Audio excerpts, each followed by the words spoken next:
할렐루야. 제가 지난 수요일 날, 어제 수요일 날 우리 박홍호 집사님이 이제 음악회를 하는데 초청을 해서 제가 다녀왔는데, 마침 거기에 그 한국이 나온 세계적인 바이올리니스트, 바이올린 하신 정경화 씨라고 알죠? 정경화, 정명화, 정명훈, 요 세 분이 아주 바이올린, 첼로, 그다음에 피아노. 정명훈 씨는 지휘자로도 유명하지만 이렇게 유명한 분인데, 마침 정경화 씨가 거기 온다는 거예요. 저는 옛날에 한번 잠깐 멀리서 한번 봤는데 이렇게 코앞에서 볼 수 있는 기회가 있어서 너무 감사했습니다. 근데 제가 뭘 말하려고 하냐면, 생각보다 그날 많이 왔어요. 저 모차르트 홀이라고 한 200석이 조그만, 우리 교회보다 조금 더 많은 이제 거기인데, 제가 작년에 거기 초청받아 갔을 때는 한 5분의 3 절반 조금 넘어 찬 것 같아요. 이렇게. 근데 어제는 그냥 거의 꽉 찼더라고요. 왜 그랬을까요? 네, 물론 박홍호 집사님의 그 독창도 굉장히 많이 알려지고 좋지만, 아마 정경화 씨가 온다는 소문을 듣고 다 모인 것 같아요. 근데 제가 거기서 느낀 건 제 마음처럼 기대감이에요. 제가 느낀 건 기대감. 정경화 씨가 이렇게 무대에 나오는데 사람들이 벌써 쭉 집중하는, 그리고 왜 정경화 씨의 그 유명한 거, 왜 첫음을 칠 때 아주 세게 강하게 확 들어가는, 사람들이 자기도 모르게 다 이런 소리가 곳곳에 들리더라고요. 물론 세계적인 바이올리니스트고 하니까 그러겠지만, 저는 무언가를 기대한다는 게 이렇게 사람들을 부르기도 하고 모인 사람들로 하여금 뭔가를 스스로 준비하게 하는구나 하는 그런 생각을 저도 그 중에 하나로 경험했고, 그러면서 저는 이제 늘 그런 생각을 해요. 나는 대체 어떤 말씀을 어떻게 준비해야 성도들이 기대를 가지고 말씀을 들을까? 저의 고민은 늘 그거죠. 저는 설교를 잘하기 위해서 이렇게 준비하는 목사가 아니라, 정말 기도드리는 대로 하나님의 음성과 말씀이 우리 서로에게 들려지는 시간 되도록. 그래서 제가 여러분이 이제 부탁드리는 것은 여러분이 마음에 기대를 가지시면 좋겠습니다. 저도 오늘 이제 우리가 베드로와 위선이라는 조금 독특한 주제를 가지고 이제 세 번째, 오늘이 이제 마지막인데, 오늘 이 주제에 대해서 오늘은 지금까지 나누었던 것의 결론입니다. 왜 베드로가 그 많은 증거와 표적, 땅 끝까지 가라는 주님의 말씀이 이방인들을 향해서 가라는가, 유대인의 모든 율법과 문화와 이런 거를 과감하게 버리고 시대 사고를 뛰어넘어야 땅 끝까지 갈 수 있다는 것을 베드로에게 사도행전 8장부터 15장까지 사건들로 쭉 보여주셨잖아요. 그런데도 왜 베드로는 이방인들과 자주 교제하고 식사하고 이러면서 그들의 그리스도인됨을 서로 사랑하고 이렇게 하다가, 왜 예루살렘에서 누군가 왔다는 소리를 듣고 눈치를 보면서 식사를 더 이상 하지 않고 슬근슬근 물러갔을까? 그리고 그것을 본 함께 있던 유대인들도 베드로를 따라서 슬금슬금 이방인들과 교제를 안 하고 교회 안 나오는 거예요. 그리고 바나바까지도 그랬다. 그것을 보고 바울이 베드로를 엄하게 책망했는데, 그 이유가 그렇게 함으로써 예수 그리스도의 복음을 파괴한다. 예수 그리스도의 십자가의 죽으심과 부활로 인한 구원을 허물어뜨린다는 굉장히 강한 얘기를 하게 됩니다. 오늘은 세 번째로, 대체 베드로가 왜 그랬을까? 그거예요. 지난주에 나눈 것처럼 사도행전 8장부터 사도행전 15장 예루살렘의 회의까지 이방인들을 향해 복음을 전하도록 하는 것이 성령의 인도하심이라는 것을 사건으로 보여주시고, 베드로도 그걸 막 증거까지 했는데, 왜 베드로가 결국은 사람들의 눈을 두려워해서 그런 일을 했을까? 왜 그랬을까? 하는 말씀을 나눠보고자 합니다. 베드로는 할례주의자들, 간단히 말하면 아무리 이방인들이라도 유대인이 먼저 되어야, 하나님의 백성으로 할례를 받아야 그 다음에 제대로 된 예수를 믿을 수 있다, 이런 식으로 주장을 하는 거예요. 그런데 그런 사람들의 눈치를 보게 되고 성도들, 이방인 성도들, 헬라인들이 당시에 성도들과 교제를 꺼리고 멀리했어요. 그럼으로써 자기도 모르는 사이에 베드로는 꿈도 꾸지 못했을 예수 그리스도의 복음의 중심을 자기가 허물어뜨릴 수 있는 이런 일까지 했다는 것을 바울이 이제 강하게 책망을 합니다. 왜 그랬을까?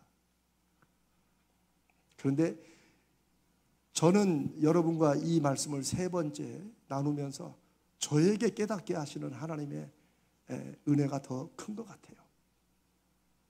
그 중에 하나는 우리가 지금 믿고 있는 예수 그리스도, 우리가 다니는 교회, 이게 그냥 남들이 말하고 우리도 또 그래 듣는 것처럼 그냥 교회 다니는 중에 하나가 아니라 우리가 지금 믿고 있는 예수 그리스도가 구원하신다는 게 무엇인지, 십자가에 죽으셨다는 게 무엇인지, 부활하신 게 무엇인지, 이런 의미들, 우리가 다 알고 있는 이런 것들이 그냥 갑자기 생겨난 게 아니라는 거예요.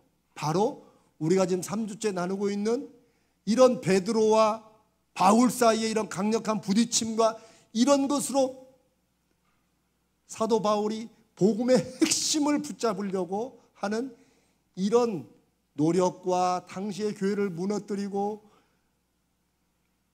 가만히 교인들에게 들어와 속이려고 하는 이런 사람들과 싸우고 다투고 이러는 중에, 이런 역사를 거치면서 오늘날 우리가 믿는 예수 그리스도의 복음이 섰다는 사실을 통해서 이제는 다 완성됐다가 아니고 우리는 그 예수 그리스도의 복음, 하나님이 아들 예수를 보내셔서 우리 죄를 용서하시고 하나님의 자녀로 이 땅에 살게 하심으로 이 땅에서 천국이 시작되는 것을 맛보게 하시고 이 세상만이 아니라 이후의 세상이 또 있다, 그걸 믿게 하는 것, 그걸 보여주시는 것이 예수 그리스도의 오심인데, 우리는 그 복된 소식, 놀라운 하나님의 소식을 실제로 살아감으로써 열매를 맺고 증거를 보이는 그런 사명이 우리에게 있습니다. 아멘.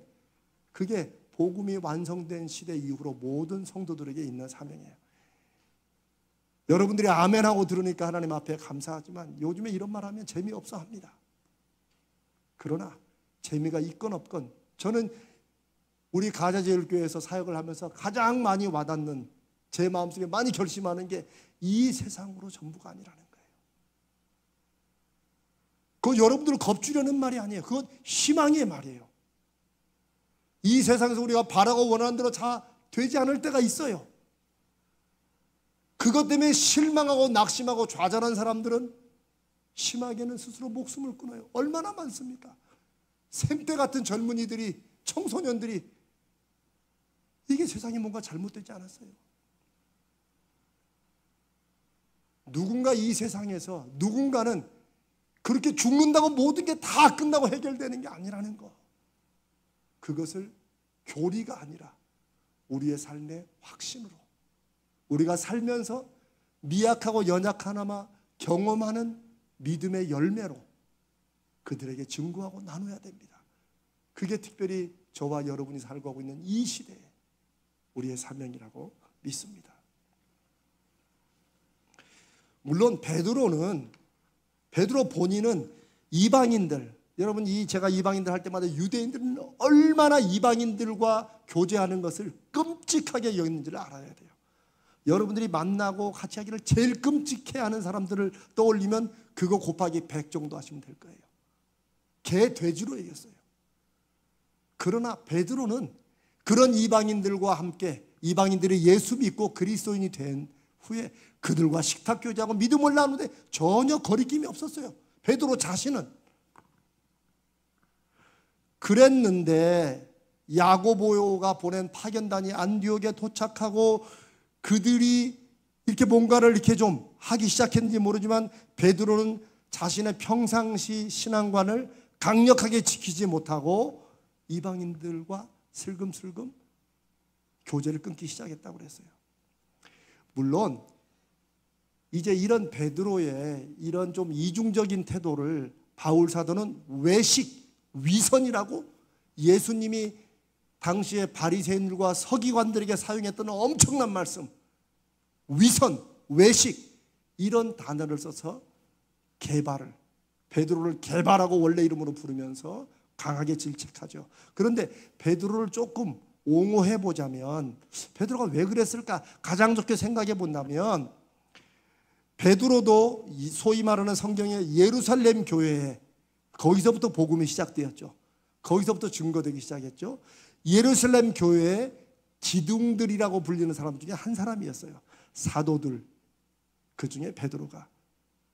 그런데 그런 막중한 책임을 베드로도 가지고 있었을 것인데 이들이 만약에 안디옥이라고 하는 여기에서 베드로가 예루살렘에서는 안 그러는데 저 안디옥 가더니 이방인들과 그냥 자유롭게 음식을 먹었다는 이런 사실이 특별히 할례주의자들, 이 유대인의 전통, 이게 무엇보다 더 강한, 복음보다 더 강한 그렇게 주장하는 이런 사람들에게 의해서 이스라엘에 전해진다면, 예루살렘에 전해진다면 이게 그대로 그 사실만 전해지겠어요?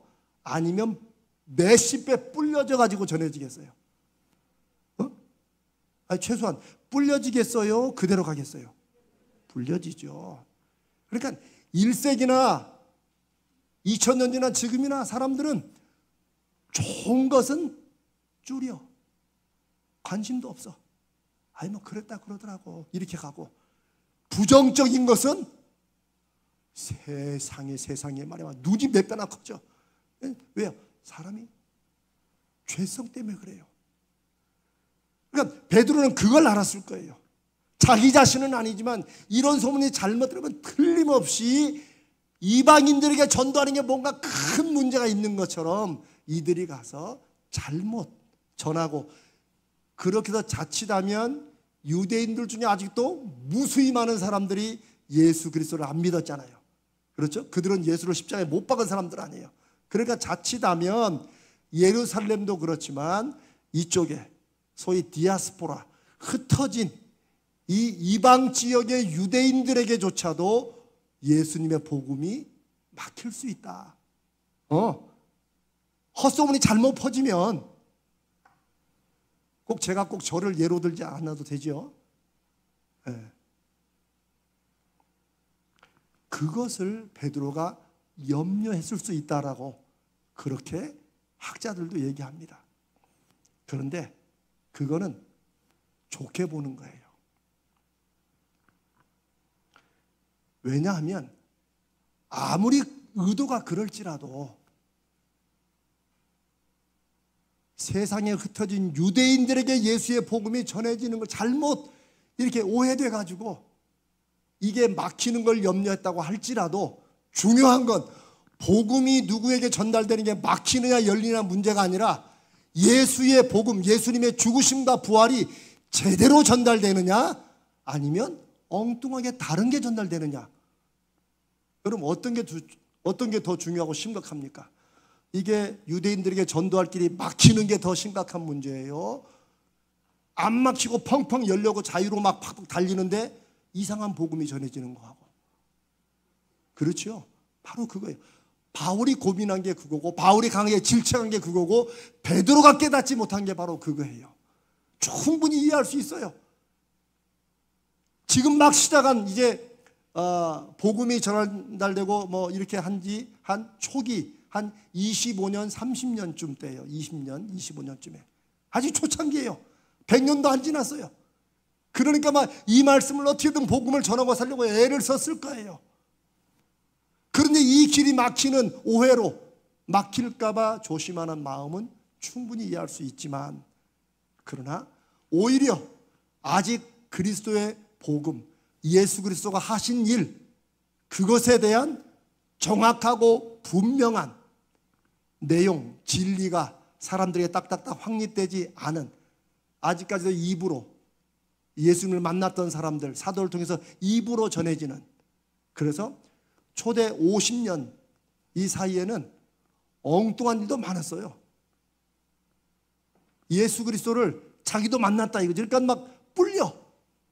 이래가지고 초기 교회는 가짜 복음, 비슷한 이상한 복음이 많았어요. 그 중에 한 예가 실제 나와 있던 초기 저작 중에 나와 있는 건데, 예수님이 어렸을 때 너무너무 가난했다. 그렇죠. 그럴 수 있죠. 상상할 수 있죠.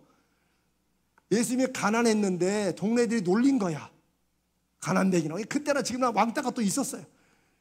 그래서 예수님이 참다 화가 나가지고 하늘에서 불을 내려가지고 애들을 다 태워버렸다.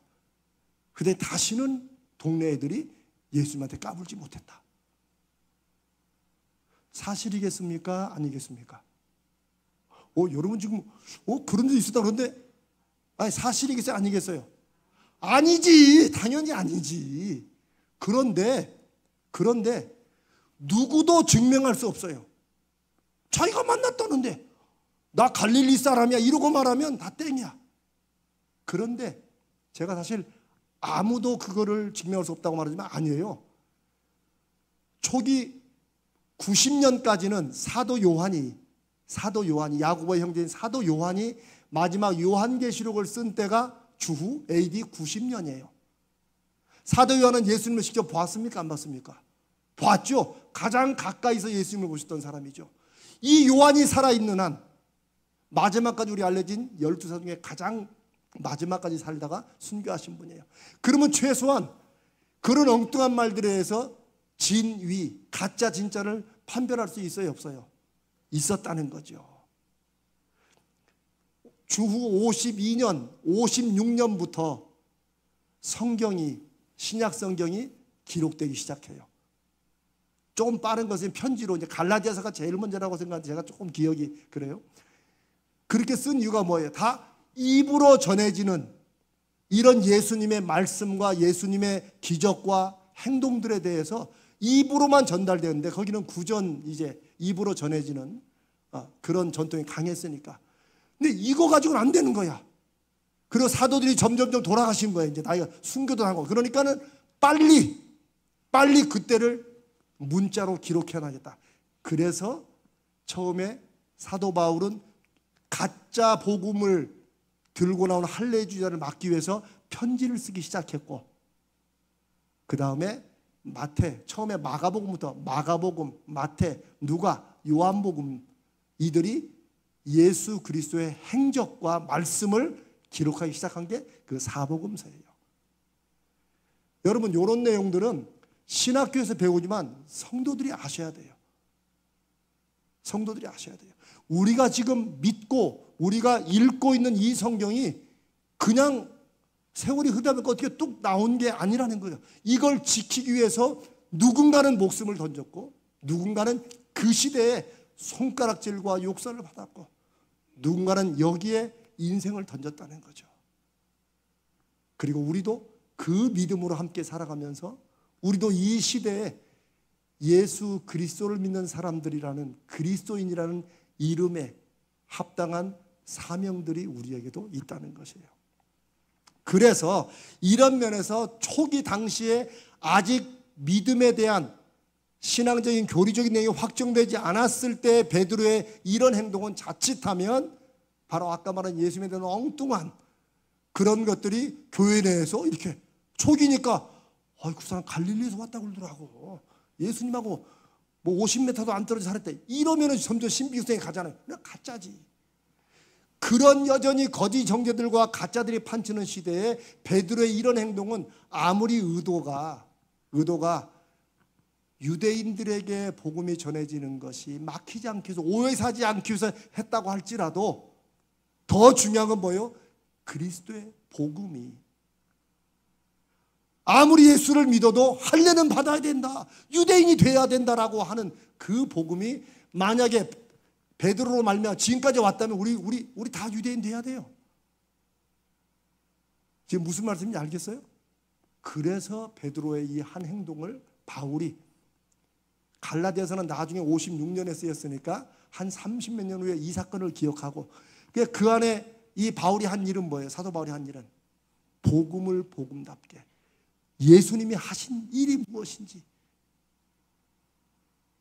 할례자와 무할례자 이런 문제들을 정리하면서 기도 중에 성령의 깨달음도 받고 이러면서 세워가서 갈라디아서의 가장 중요한 할례자 무할례자 그리스도인의 진정한 자유 이것을 말씀하면서 30몇 년 전에 25년 30년 전에 그 사건을 얘기하는 거예요. 이게 갈라디아서고 우리가 지금 3주 동안 나누는 말씀이에요.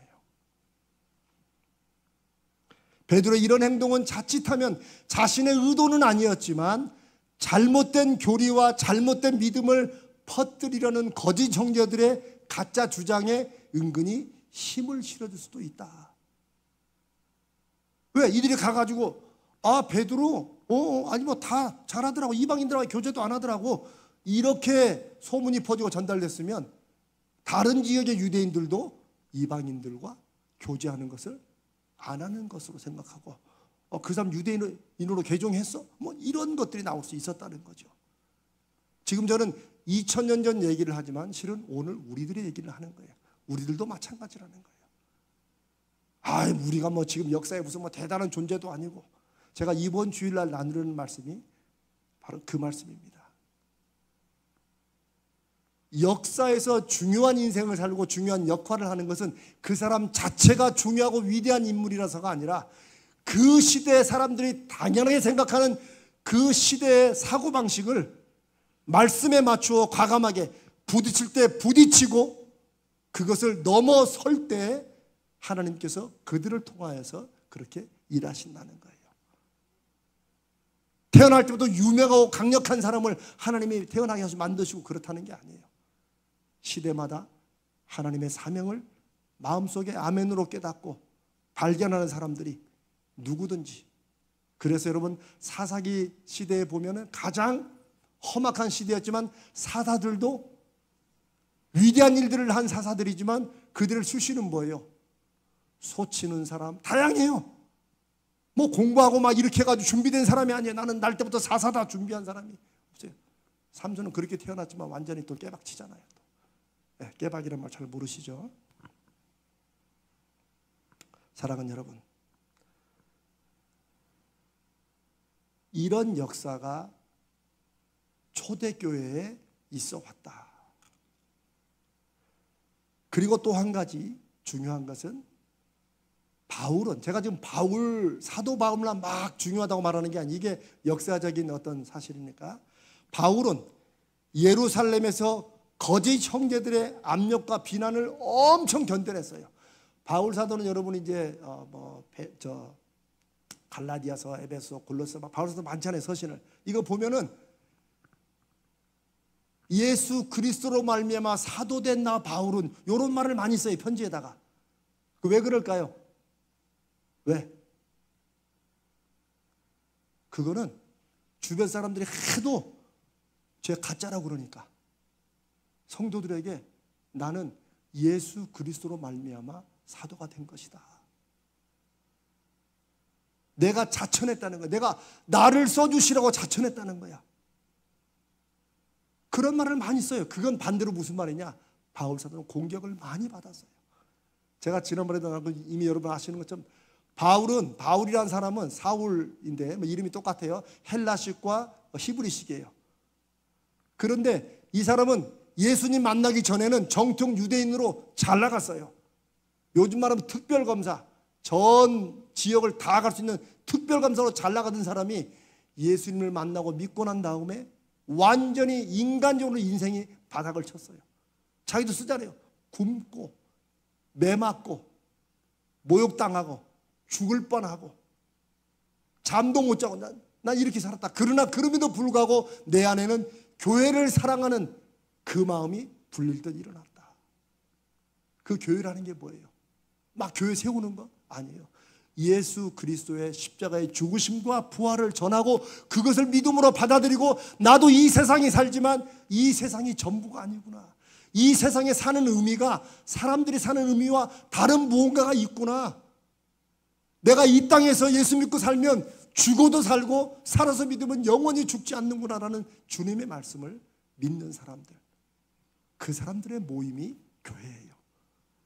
바울은 그런 사람들을 한 사람 한 사람 세우는 것이 자기가 인간적으로는 너 그렇게까지 예수 믿을 필요가 있냐라고 하는 그런 얘기를 들으면서도 네가 무슨 사도야, 누가 뭐 예수님을 만나보기나 했어 라고 수없이 공격을 받는 중에도 바울은 그걸 꿋꿋이 이기고 참아낸 거예요. 거짓 형제들의 공격을 참아냈어요.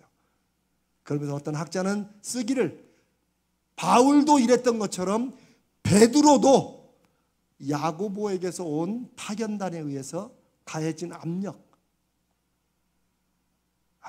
즉 그 사람들이 예루살렘에서 와가지고 안디옥에서 베드로랑 바나바랑 다른 유대 지도자들이 이방인들과 밥 먹는 거 보고 어떻게 이럴 수 있냐라고 해도 그 압력을 그 공격을 이겨냈어야 된다는 거예요.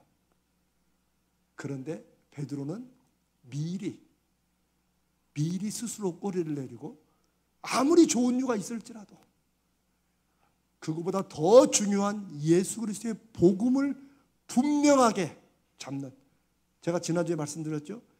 이방인들로 하여금 이방인들과 교제를 안 하고 넘어가는 것은 좋은 게 좋은 거라고 할 그런 게 아니고 이방인으로서 그리스도인이 된 사람들에게 마치 2등 그리스도인, 조금 뭔가 부족한 그리스도인이라는 인식을 심어줄 수 있어요.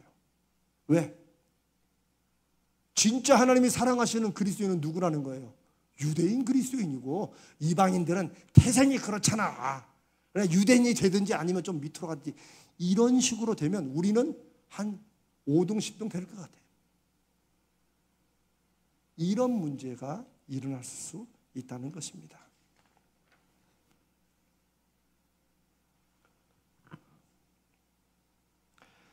이제 왜 이 사건이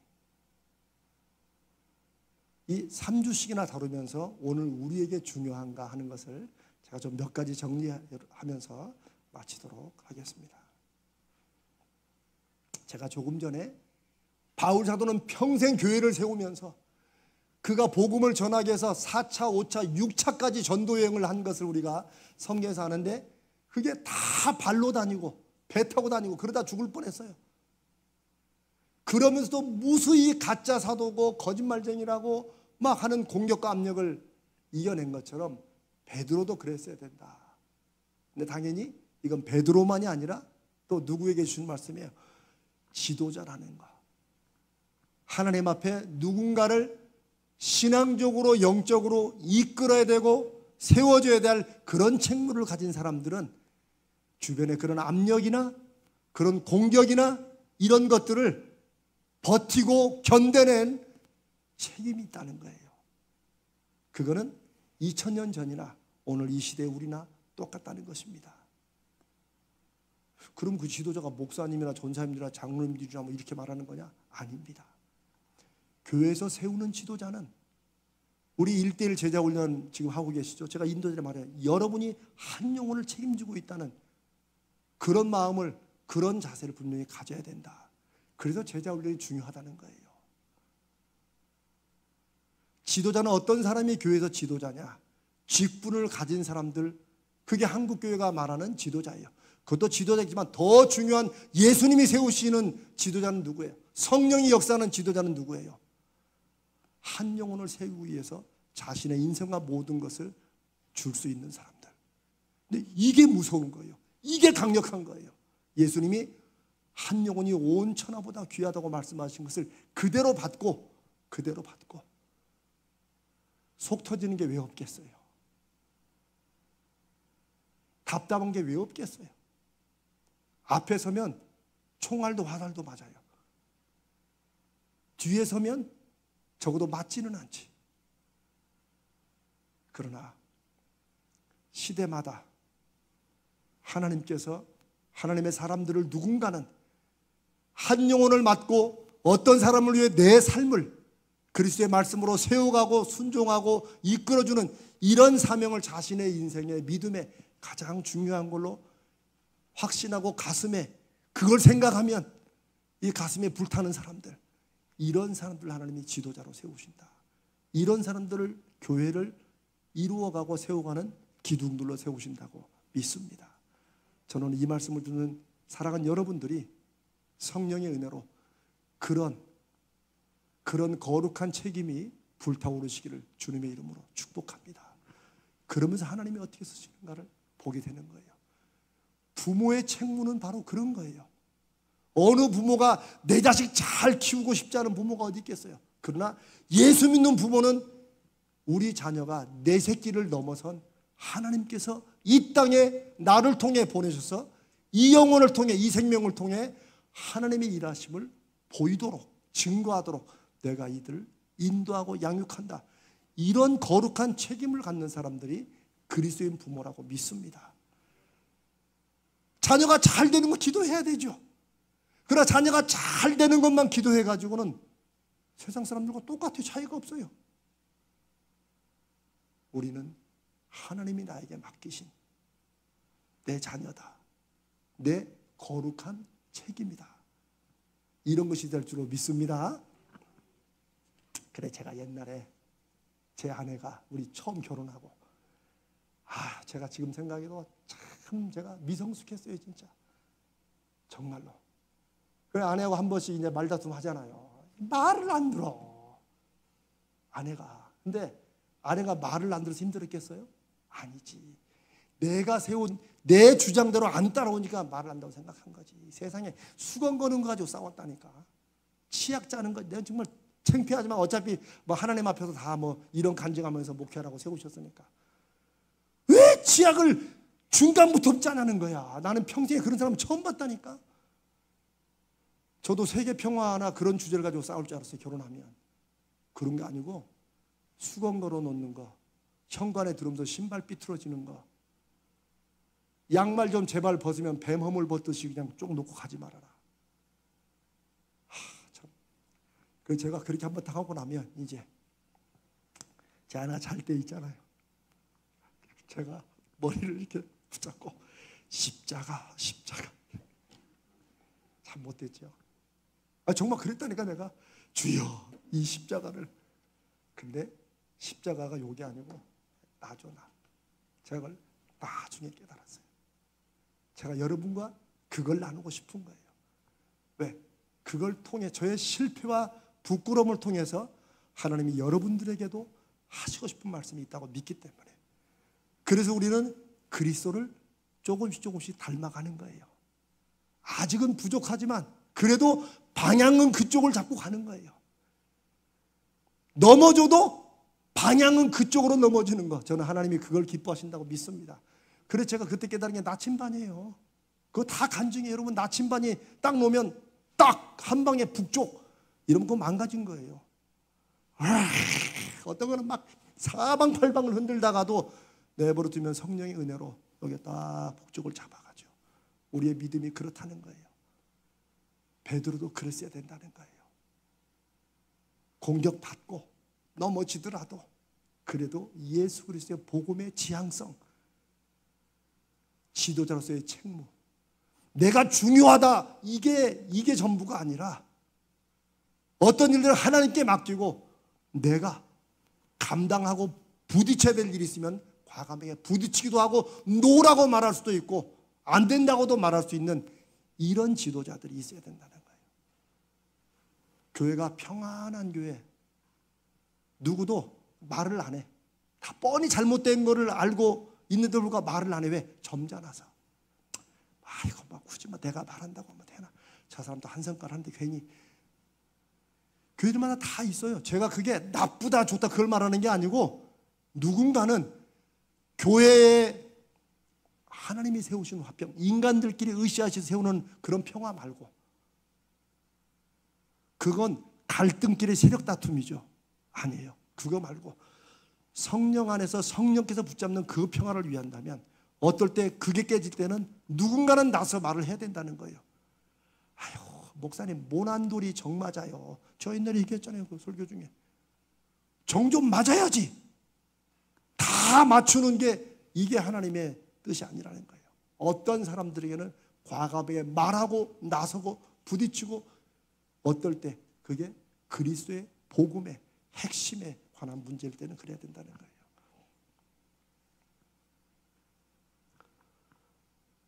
사도 바울은 베드로의 잘못을 책망하는 것 자체, 내가 그 정도 사람이야, 여기에 초점을 두지 않습니다. 그래서 슬쩍 지나가듯이 그 사건을 언급해요. 그러면서 그 다음에 뭐라고 말해요? 갈라디아서 2장 16절. 김 목사님 한번 보여주세요. 갈라디아서 2장 16절. 이게 바울이 이 사건을 말한 핵심이에요. 갈라디아서 2장 16절.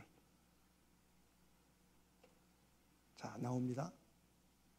어둠이 있고 빛이 있으라. 자, 우리 같이 한번 이게 바울 사도가 베드로를 책망하면서 갖고 있는 핵심이에요. 천천히 읽습니다. 시작. 사람이 의롭게 되는 것은 율법의 행위로 말미암음이 아니요 오직 예수 그리스도를 믿음으로 말미암는 줄 알므로 우리도 그리스도 예수를 믿나니 이는 우리가 율법의 행위로서가 아니고 그리스도를 믿음으로써 의롭다함을 얻으려 함이라. 율법의 행위로서는 의롭다함을 얻을 육체가 없느니라. 지금 무슨 말하는 거예요? 율법의 행위가 뭘 말하는 거예요? 그 중에 하나가 할례주의자들, 하나님이 뽑으신 백성들인데 먼저 유대인이 돼야지, 할례를 받고 돼야지 하나님의 자녀가 되는 거지. 이게 요즘에는 그렇게 하면 초대교회 엄청 많았어요. 이게. 그러나 사람이 의롭게 된다, 예수 믿고 구원받는 거 무엇으로 된다고요?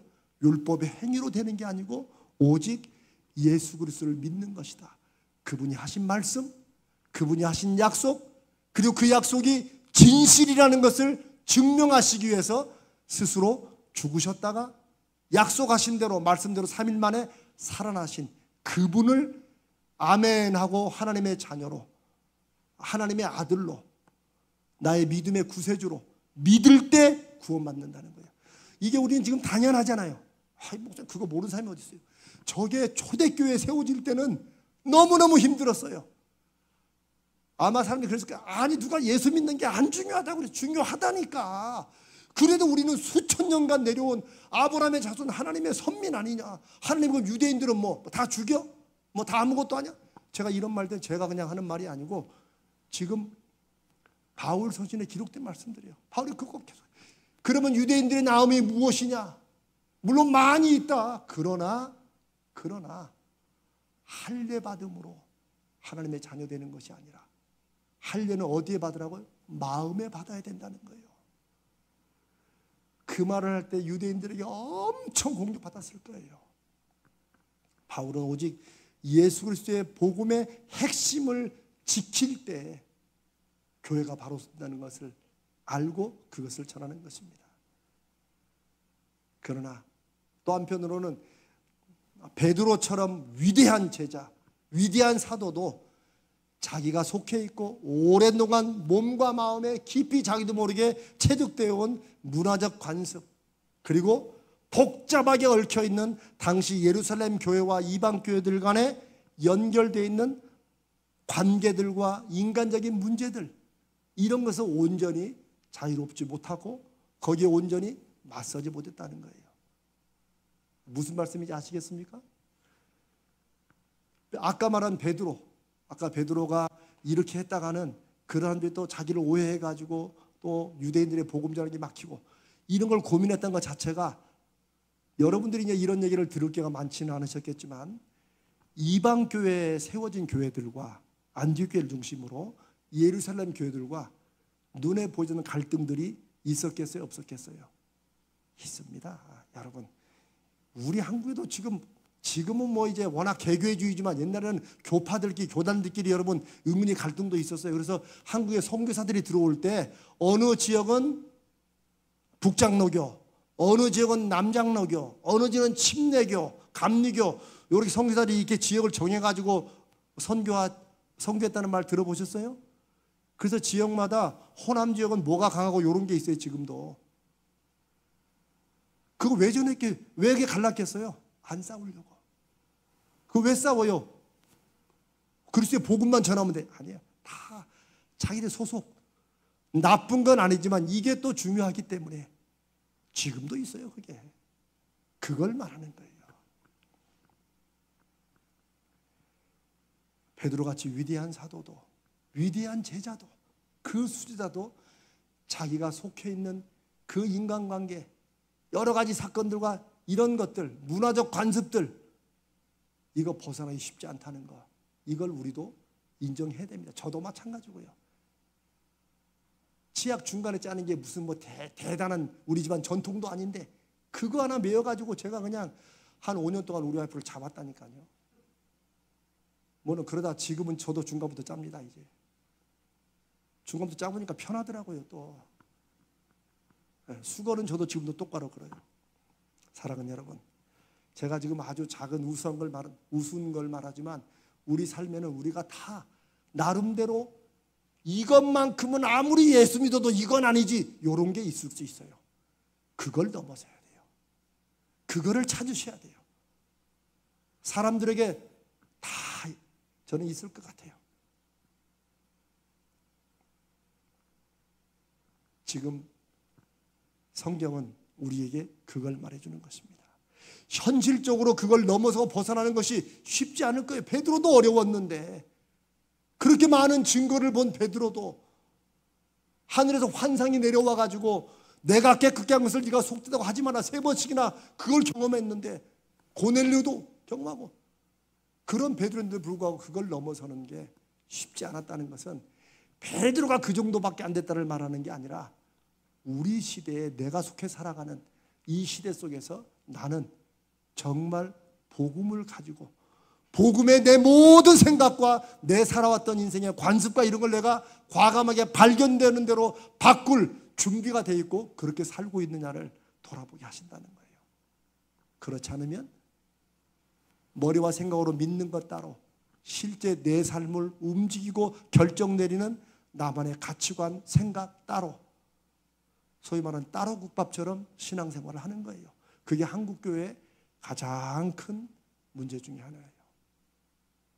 그래서 1,000만 명이 인구 4천만일 때 1,000만 명이 그리스도인이 되었다 해도 이 한국 사회가 그렇게 크게 변하지 않았어요. 도덕적으로도 안 변했고 사회적으로 별로 변하지 않았어요. 왜? 그래서 그때 맛 잃은 소금이라는 얘기가 한국교회에 많이 돌았어요. 지금은 더 떨어져요. 한 600만도 안 된다 그러니까. 그러나 숫자가 중요한 게 아니다. 하나님의 나라는 숫자에 달린 게 아니고 한 사람이라도 바울같이 모든 공격을 받아도 자신이 받은 그 사명을 거룩한 책임으로 알고 사람 눈치 안 보고, 제가 시편 27편에 그 말씀을 그래서 우리 제자훈련 일기 수료한 분들에게 제가 그 말씀을 하나님 앞에 이게 나에게 주시는 말씀이고 우리 제자훈련 받은 사람에게 주시는 말씀이구나 해서 그 말씀을 나눈 거예요. 간단히 말하면 하나님이 나의 구원자시오 방패시니 내가 누구를 두려워하리요. 하나님이 나와 함께 하시니 내가 누구를 무서워하리요. 제가 정확하진 않지만 그 구절이에요. 이 말씀이 어느 시대에나 하나님이 보내신 예수 그리스도 그분을 믿고 살아가는 우리에게 늘 확인해야 되는 거예요. 여호수아서에 하나님께서 이제 새로운 이스라엘 백성을 이끌고 요단강을 건너기 전에 모세도 이제 죽었고 홀로 서 있는 여호수아에 하나님께서 뭐라고 해요? 강하고 담대하라. 담대하라는 말씀을 많이 해요. 담대하면 어디서 나오는 거예요? 요 마음에서 나오는 거예요. 강한 게 어디서 나오는 거예요? 여기서 나온다는 거예요. 뒤에 보면 하나님께서 뭐라고 그러세요? 내가 너에게 명령한다. 강해라. 담대해라. 저도 옛날에는 그 말씀 그냥 넘어갔는데 그거 다시 생각해 보게 돼요. 아, 이게 하나님의 명령이구나. 이 시대를 믿음으로 산다는 것은 정말 담대해야겠구나. 하나님의 눈치를 좀 봐야지. 사람의 눈치를 자꾸 보면 안 되겠구나. 그게 저와 여러분들이 하나님께서 이 시대에 여호와 삼아 하나님이 함께 계시기 때문에 일어나는 일들, 그것을 우리가 맺기 위해서 담대해야 된다. 무엇으로? 믿음으로. 그 얘기를 하나님께서 우리에게 하십니다. 또 하나, 한국교회도 세계 어느 교회들처럼 토속적인 문화와 관습이 있습니다. 그렇다고 예수 믿는 우리 믿는 사람들이 모든 전통적 문화를 다 배격하고 바꾼다, 그런 말씀 드리는 거 아닙니다. 우리에겐 유교 문화가 있고 불교 문화 있고 범신론적인 토속 신앙들이 여전히 우리의 생각보다 더 깊이 더 강하게 영향을 미치고 있어요. 그 우스갯소리로 1월 1일이면 대한민국의 유명한 교회 권사님들이 다 모인다. 어디로 모여요? 유명한 점집으로 모인다. 그러면서 하는 말이, 아니야, 그냥 한번 심심해서 와본 거야. 다 심심해서 왔지. 또 그 얘기를 들은 또 남편 장모님은 권사가 되어서 그런 데 간다고 막 소리를 쳐요. 그 다음에 근데 뭐라고 그래? 그렇다니까요. 아니 이게 실제 있던 얘기를 듣는 거예요. 이게 물론 제가 여러분들이 타로 좀 젊은 사람들 한두 번 본다고 그걸 정죄하려는 생각이 없다는 거예요. 그러나 마귀는 항상 강력하게 눈을 부라리고 다가오는 게 아니고, 진짜 마귀의 시험은 문화야, 문화. 야, 요즘 타로 안 하는 사람이 어디 있나? 아니 1월 1일 날 점은 이거 신문에 운세 안 봐? 재밌잖아. 그렇게 아주 부드럽게 심시부리로 하는 거야. 이렇게 들어오는 거예요. 눈에 보이지 않는 작은 명주 같은 실이 바늘에서 코가 딱 꿰는 거예요. 더 놀라운 것은 마귀는 평상시에는 이 코에 낀 고리를 길게 해가지고 우리가 아무데나 자유롭게 돌아다니게 만들어. 결정적일 때 이걸 딱 당겨. 결정적일 때. 제가 이걸 어떻게 알게요? 제가 많이 당해봐서 합니다. 저와 여러분도 이런 것을 진지하게 생각해야 돼요. 영적인 싸움이라는 게, 제가 여러 번 말씀드리지만 영적인 싸움이라는 게 어디 저 타일랜드, 태국 그 관광 가가지고 그 불교 국가인데 거기 가가지고 거기 부처에다가 예수 믿으라고 빨간 글씨 써놓고 하지만 그거 좀 이제 여러분 아시죠? 그런 거는 복음 전환이, 그건 담대한 게, 그건 멍청한 거지. 그거 빨간 글씨 한번 방송에 비치면 예수 믿으러 간 사람 5만 명은 떨어져, 한 번 볼 때마다. 지금도 있어요. 지금도 어느 교회에서 막 세게 기도한 다음에 밤에 나간대요. 산에 가가지고 그 절 앞에서 주 예수를 믿으라고 아멘 하고, 내버려둬요. 내버려둬. 그냥 자기나 좀 제대로 믿음의 열매나 맺자고. 그게 시대의 사명을 가진다는 것이 무엇인가를 아는 성도들이 빨리 깨달아야 돼요. 이 시대의 가장 무서운 마귀의 도구 중에 하나는 돈입니다. 그건 우리가 또 깊이 생각해 봐야 돼요. 우리 문화와 전통 부분에서 어떤 부분은 기독교 복음 차원에서 받아들여 가지고 가령 어른들을 공경한다든지 이런 것들 많이 있잖아요. 또 가족끼리 끈끈하고 요즘 하도 안 끈끈해서 문제지만 하여튼 이런 것들은 그리고 특별히 공부 열심히, 하여튼 한국교회는 하여튼 공부 열심히 하잖아요. 이게 기독교에서 온 게 아니고 유교적인 문화라고 분석한 글들이 많아요. 그런 것들은 좋은 거죠. 그런 것들은 받아들여야 돼요. 그러나 바울이 당시의 할례주의자들의 공격을 과감하게 공격하고 거기에 반대했던 것처럼 우리가 속해 있고 자연스럽게 생각하는 그런 문화 중에 기독교 복음의 핵심을 해치고 회방하는 그런 것들이 있다는 거예요. 그런 것을 우리가 늘 돌아보고 발견해야 된다.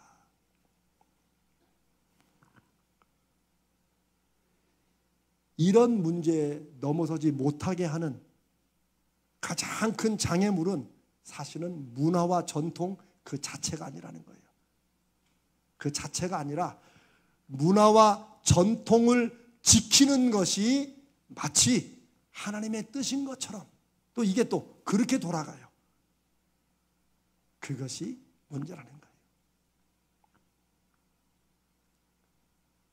제가 이제 시간이 많이 가서 제가 이 쓴 글을 한번 제가 읽어드리고, 사람은 누구나 변화하고 바꾸기보다는 웬만하면 있는 그대로 두려고 하고 또 지금까지 해오던 대로 그냥 하는 것을 편하게 생각하려는 경향이 있습니다. 문제는 그런 것을 인간의 죄의 본성으로 인정하고 고치려고 애쓰기보다는 오히려 그런 변하지 않는 것을 마치 무언가를 수호하고 지키고 보호하는 신앙적인 행동으로 강조하면서 스스로 속고 다른 사람을 속이는 것이 더 문제라는 것이에요. 우리는 누구나 다 변화해야 될 이유가 있고 변화해야 될, 바꿔야 될 거리들을 가지고 있어요. 왜? 우리가 죄인이라는 그거 하나만 봐도 우리는 끊임없이 변화해야 돼요. 끊임없이 바꿔가야 돼요. 끊임없이 내가 믿음에 바로 섰는가를 늘 확인해야 돼요. 말씀처럼. 그런 점에서 초대교회 사도 바울처럼 오늘날 우리도 이런 영적인 싸움 한가운데 있다는 사실을 우리가 마음에 생각하고 깨달으면, 그리고 우리 이 교회 공동체가 같은 믿음과 같은 마음을 가지고 같은 성령 안에서 서로 묻고 나누고 그런 것을 의논하면서 같이 힘을 주고 같이 이겨내는 것, 이것이 오늘날 교회 성도들의 사명이라고 믿습니다. 여호와 삼마에 제가 또 말씀드립니다. 하나님이 함께 계심으로 일어나는 기적들을 이 시대에 우리에게 맡기신 사명으로 믿는 우리 가자제일교회가 이 여호와 삼마의 증거를 위해서는 이기고 넘어서야 될, 그리고 예수 그리스도의 복음의 회방이 되고 방해가 되는, 그것이 전통이든 문화든 무엇이든 그것을 분별하고 또 그렇지 않고 우리가 그걸 통해서 예수의 복음을 더 잘 전할 수 있는 전통과 문화는 우리가 함께 붙잡고 지켜나가는 이런 활발하고 조심스러운 의논과 실천이 있어야 될 것입니다.